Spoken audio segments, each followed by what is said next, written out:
J'ai passé une année entière à expérimenter 17 routines de productivité dont tout le monde parle. J'ai testé la méthode Pomodoro, j'ai testé le Miracle Morning, j'ai testé le time blocking. Bref, j'ai littéralement tout essayé. Au final, je n'en ai retenu que 3. 3 méthodes réellement efficaces et surtout dont l'efficacité a été scientifiquement prouvée.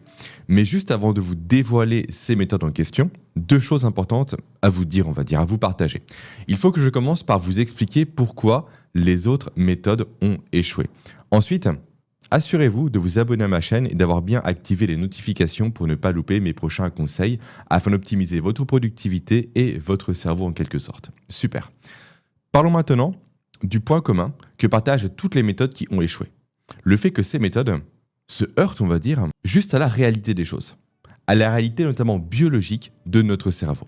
En effet, 99% des méthodes de productivité que j'ai pu essayer demandent de forcer des habitudes, en quelque sorte, qui sont incompatibles avec nos cycles cognitifs naturels. Avec tout ce qui est nos rythmes ultradiens, nos timings de production hormonale comme celle du cortisol, de la mélatonine, de l'adénosine, également tout ce qui est fluctuation de la dopamine. Tout ça, ces méthodes l'ignorent complètement. Ok, et donc résultat, on se retrouve littéralement à lutter contre les rythmes naturels de productivité de notre corps, contre les rythmes d'efficacité, contre les rythmes également d'énergie de notre cerveau et de notre organisme. Typiquement la méthode Pomodoro. Alors la méthode Pomodoro, je pense que vous la connaissez, c'est une méthode qui a été inventée par Francesco Cirillo et qui repose sur le fait, pour simplifier un peu les choses, de travailler durant 25 minutes avec un fameux minuteur Pomodoro, donc en forme de tomate, et de prendre une pause juste après de 5 minutes, et de répéter ça un total de 4 fois, il me semble. Sur le papier, c'est très intéressant, dans le sens où cela crée une urgence de travail. Et qui dit urgence perçue par le cerveau, dit notamment une production de ce qu'on appelle des catécholamines. Les catécholamines étant simplement une famille de 3 hormones dont font partie la dopamine, la noradrénaline et l'adrénaline. Et en fait, ces 3 hormones, j'élargis un peu la parenthèse, jouent un rôle très intéressant dans la productivité, avec tout ce qui est augmentation des niveaux de concentration, de motivation et autres. Super. Mais le problème ici, c'est que 25 minutes, c'est de une dogmatique. Donc, par nature, pas adapté à tout le monde. Et de 2, c'est trop court. Pourquoi trop court ? Car on le sait très bien, notamment depuis les travaux de Nathaniel Kleitman, notamment au niveau des braques, c'est comme ça qu'il a théorisé un peu son concept, et encore plus depuis les travaux de Tony Schwartz, pour être précis, que le cerveau réagit en fonction d'un rythme. Un rythme qu'on appelle le rythme ultradien. Autrement dit, par le fait que notre cerveau est programmé pour pouvoir tenir des rythmes de productivité allant jusqu'à 1h30. Et 1h30, c'est bien plus que 25 minutes. Et ça, ce n'est pas sans conséquence. Pas sans conséquence dans le sens où se limiter à 25 minutes fait que nous cassons la dynamique d'efficacité de notre cerveau. On la casse et on la casse précisément quand notre cerveau commence justement à rentrer dans un état optimal de concentration pour être productif. En effet, de nombreuses études ont démontré qu'il faut en moyenne entre 15 et 30 minutes de concentration pour atteindre ce qu'on appelle l'état de flow. Ainsi, encore une fois, à chaque fois que vous allez terminer un cycle Pomodoro de 25 minutes, vous allez briser littéralement cette montée en concentration. Et donc, vous allez devoir, vous, à votre niveau, repartir de 0 au prochain cycle. Et là également, vous allez encore une fois briser ce rythme-là avant, tout simplement, qu'il puisse s'installer. Résultat, avec cette méthode en quelque sorte, vous passerez votre temps juste à effleurer votre potentiel réel de productivité sans jamais réellement l'atteindre. Ce qui explique en fait tout simplement que la méthode Pomodoro convient parfaitement aux tâches simples, mais pas au travail en profondeur, au travail qui demande de l'implication, qui demande de l'énergie, des efforts. Bref, autrement dit, à tous les travaux, en quelque sorte, où simplement c'est le temps qui joue en votre faveur. Tous les travaux où, grosso modo, vous allez réellement vous avancer sur l'atteinte de vos objectifs. Tous les éléments les plus importants à votre niveau pour croître, pour progresser, pour avancer. Super. Après, autre méthode que j'ai pu expérimenter durant cette année, c'est la méthode simplement du Miracle Morning.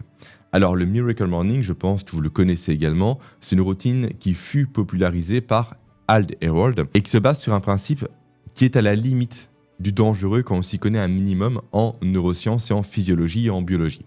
À savoir le fait qu'il faut se lever très tôt, généralement vers 5h du matin, pour tout simplement faire tout ce que nous aimons faire avant que les autres ne se réveillent.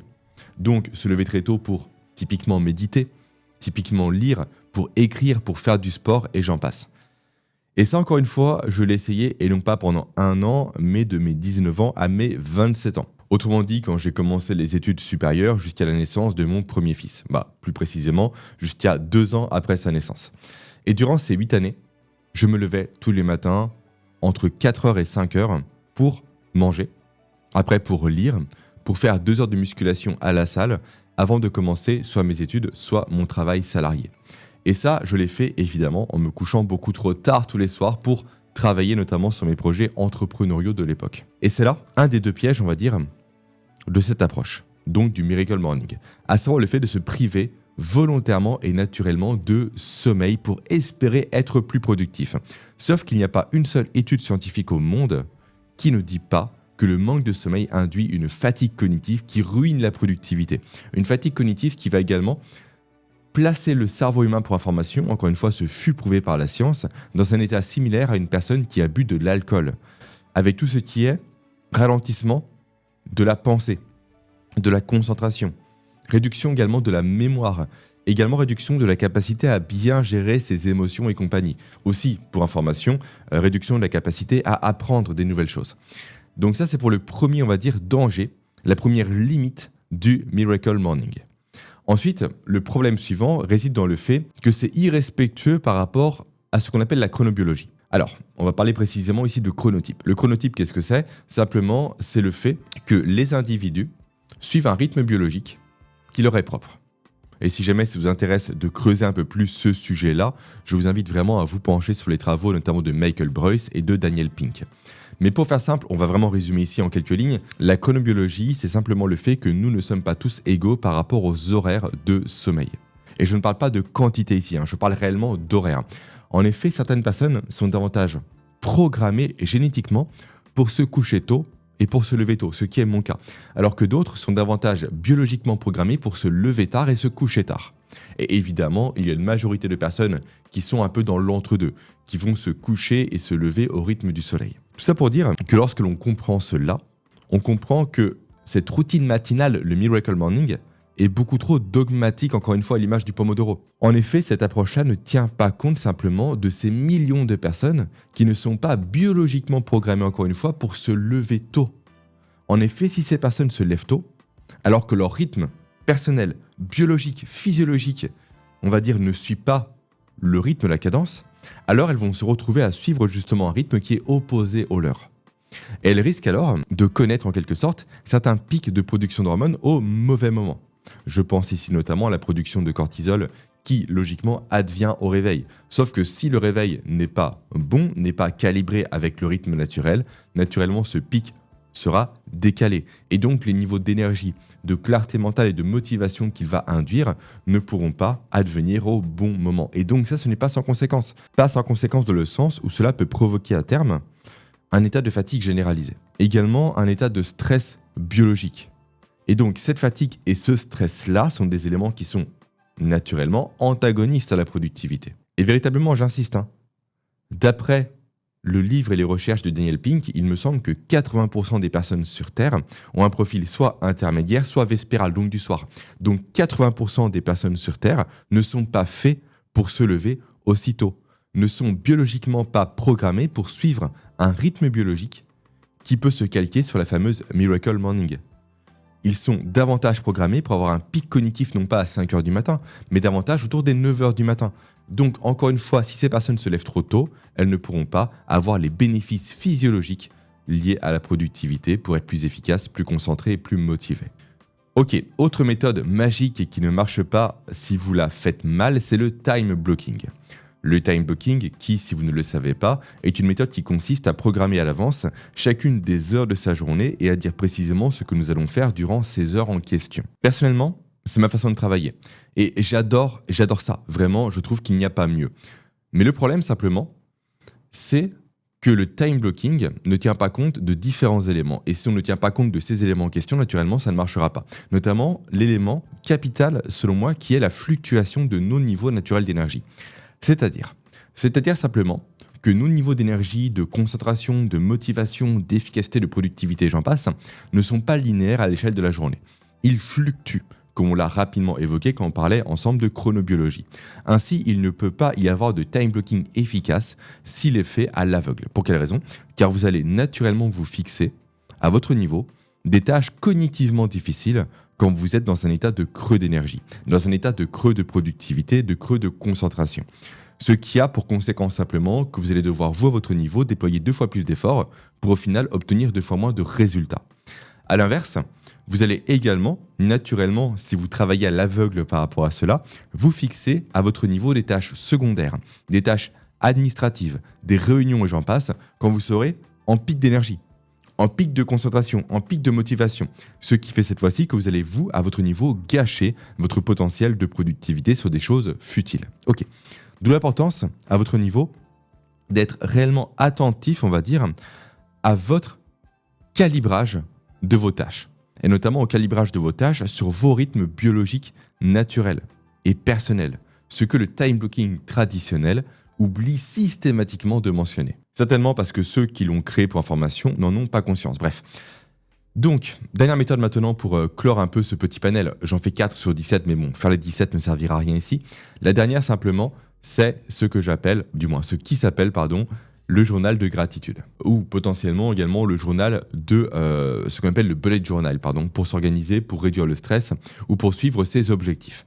Là aussi, je peux vous en parler en long, en large, en travers, parce que au moment où je tourne cette vidéo, j'ai un journal que je complète tous les jours, où j'ai fait ce travail-là depuis 1700 jours consécutifs, sans jamais louper une seule journée. Donc j'ai du recul par rapport à cette méthode-là. Effectivement, si je le fais, c'est que ça m'est utile. Ça m'apporte beaucoup de choses. Mais cette pratique m'est utile uniquement parce que je ne la vois pas comme étant une finalité. Autrement dit, cette méthode-là ne sert à rien si vous ne prenez pas le temps d'analyser vos saisies.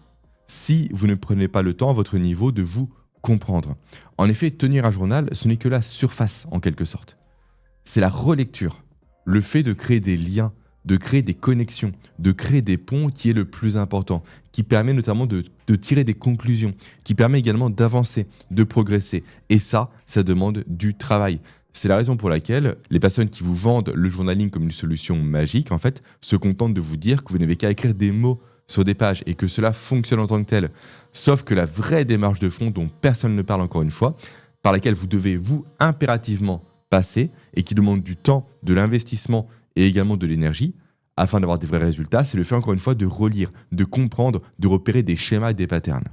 Donc tout ça pour vous dire, en résumé, que toutes les méthodes que j'ai pu vous partager, les 4 méthodes, mais les 17 également sont concernées, ne sont pas fondamentalement mauvaises en soi. Elles ont aidé d'ailleurs beaucoup de personnes. Mais si on les applique sans tenir compte de notre physiologie et de notre, on va dire, cerveau évolutif, on va droit dans le mur. Et ça ne peut pas marcher, car notre cerveau a un fonctionnement qui lui est propre. Et nier ce fonctionnement en question n'apporte jamais de résultat.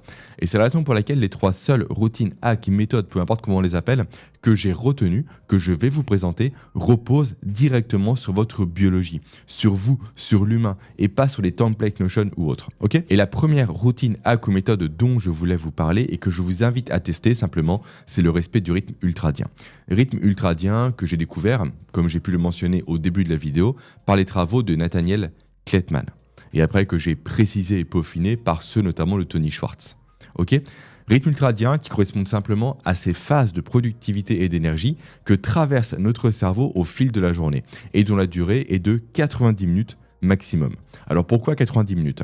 Parce que environ toutes les 1h30, donc 90 minutes, on observe une chute de certaines productions neurochimiques au niveau du cerveau humain, qui sont en lien avec des hauts niveaux de concentration, notamment une chute de l'acétylcholine et de la dopamine, ce qui limite simplement nos capacités cognitives. Et c'est la raison pour laquelle le neuroscientifique Andrew Huberman, notamment qui exerce à Stanford, recommande justement de faire 1 à 3 sessions de deep work de 90 minutes par jour, pas plus. Et surtout en les espaçant de pause pour exploiter justement ces pics naturels de concentration. Et durant ces blocs, on rentre plus facilement en état de flow. Donc cette zone de performance, on va dire, au niveau cognitif, où on est totalement immergé dans son travail, où le temps quasiment s'arrête. Personnellement, en adoptant le rythme recommandé par Tony Schwartz, le rythme 90-15 ou 90-20, ça dépend un peu de ses papiers, donc 90 minutes de travail et 15 à 20 minutes de pause, j'ai constaté vraiment une véritable augmentation de la qualité de mon travail et aussi de la quantité de travail que je peux accomplir tous les jours, tout en me sentant à la fin de la journée moins fatigué. Et ça concorde parfaitement avec l'état actuel des connaissances en sciences. En effet, il a été prouvé, notamment par une étude menée par McKinsey, il me semble, que des sessions de travail de 90 minutes chez les entrepreneurs et les dirigeants, j'en passe, pouvaient augmenter la productivité jusqu'à 500%. Alors 500% évidemment dans les cas les plus extrêmes, mais imaginez juste entre guillemets un 100%. Imaginez juste, encore une fois entre guillemets, doubler votre productivité. Imaginez ce que cela pourrait vous apporter à la fin de la journée, à la fin de la semaine, à la fin du trimestre, à la fin de l'année. Après par contre, attention, si on parle encore une fois de phase de 90 minutes, c'est parce qu'à la fin de ces phases, je le répète mais c'est important, il faut que vous preniez du repos, que vous fassiez vous à votre niveau une pause.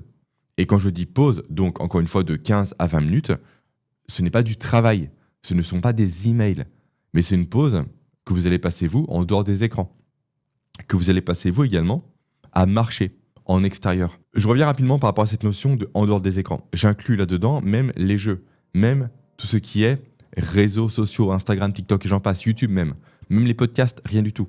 Pour quelle raison ? Parce que quitter les écrans du regard est un des hacks, même si je n'aime pas le terme de hack, les plus puissants pour reposer le cerveau humain. Pour quelle raison ? Parce que simplement, il y a un lien qui existe entre le système oculaire et la production de neurotransmetteurs.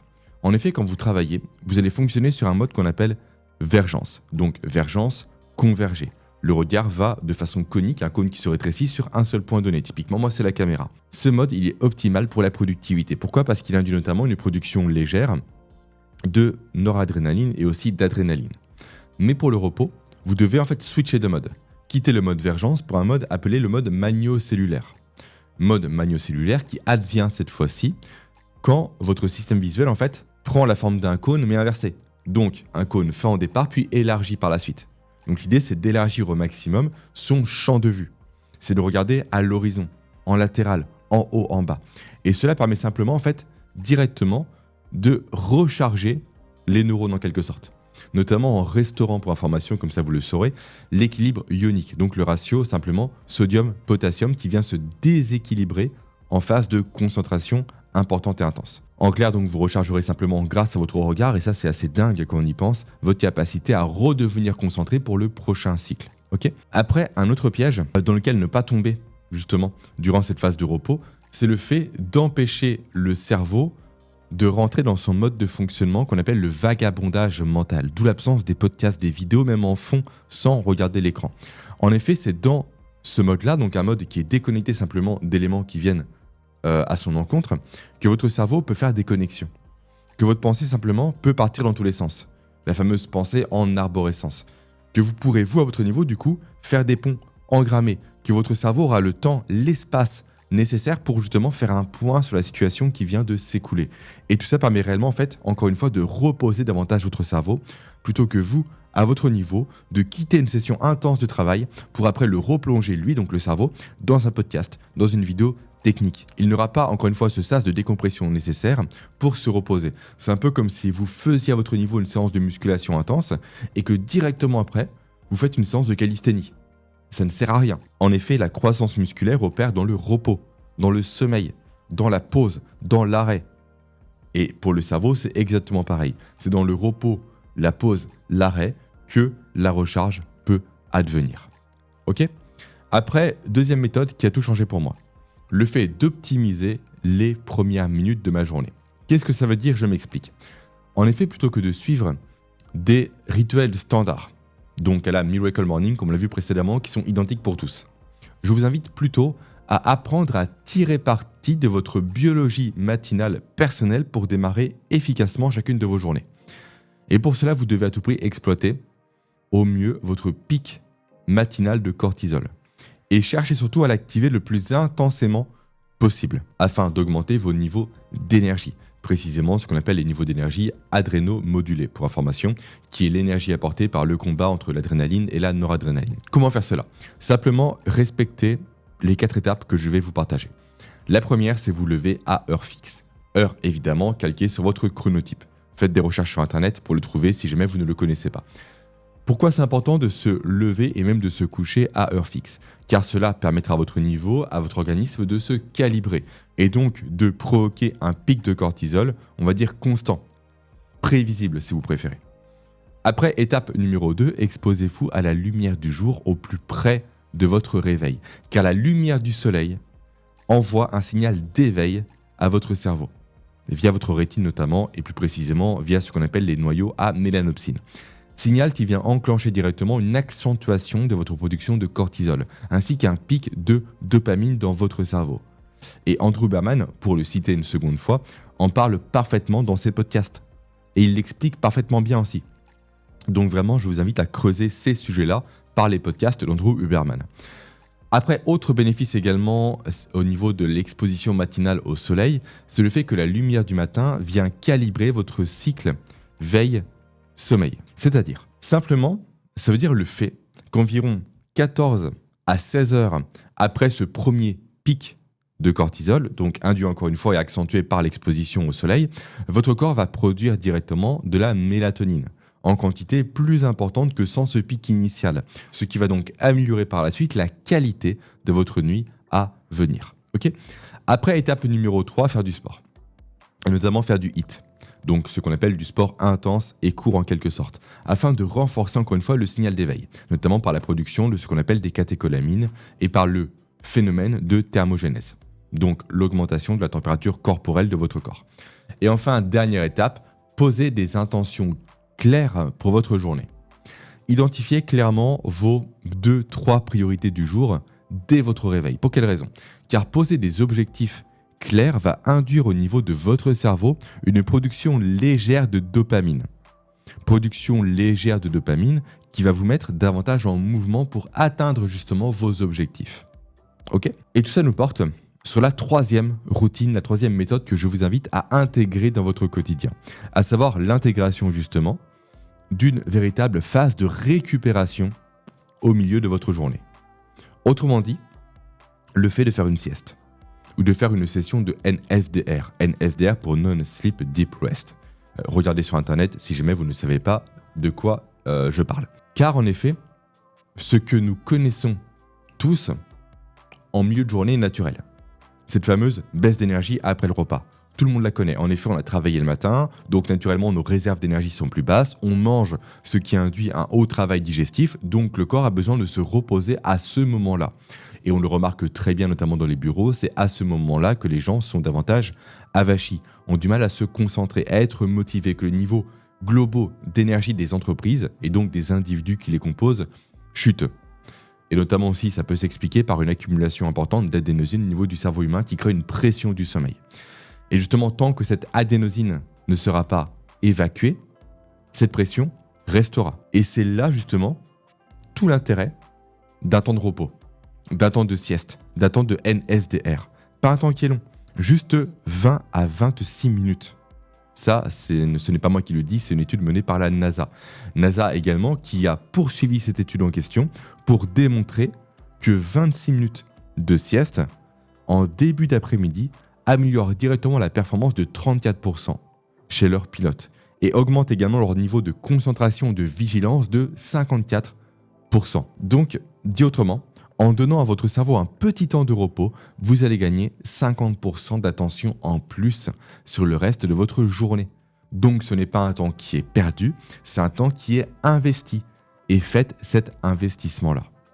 Ok ? Tout ça pour dire que ces 3 routines qui ont survécu, on va dire, à mes tests en quelque sorte, sont des routines qui respectent simplement vos rythmes biologiques, qui également respectent la réalité neuronale de votre cerveau et qui s'appuient évidemment sur les dernières recherches en neurosciences. Vraiment, ces routines-là, elles peuvent tout changer pour vous. Elles peuvent littéralement doubler, tripler, quadrupler vos niveaux de productivité à la journée. Et si jamais vous êtes entrepreneur, imaginez juste, encore une fois, je le répète parce que j'ai pu le mentionner précédemment, ce que peut vous apporter le fait de juste doubler votre productivité au quotidien. Et maintenant, si vous souhaitez découvrir d'autres routines, d'autres méthodes, notamment celles que j'exploite personnellement tous les matins au réveil pour avoir plus d'énergie, plus de motivation, plus de concentration, eh bien je vous invite à télécharger l'atelier gratuit et complémentaire que j'ai créé pour compléter cette vidéo en question. Un atelier de 15 minutes dans lequel je vous dévoile ma routine matinale personnelle. Pour découvrir simplement cette routine, cliquez sur le premier lien en description. Et avant de vous quitter, on va dire petit message classique et traditionnel. Si jamais ces conseils vous parlent, abonnez-vous à ma chaîne et aimez cette vidéo. Et partagez également en commentaire, pourquoi pas, la routine que vous allez tester vous en premier.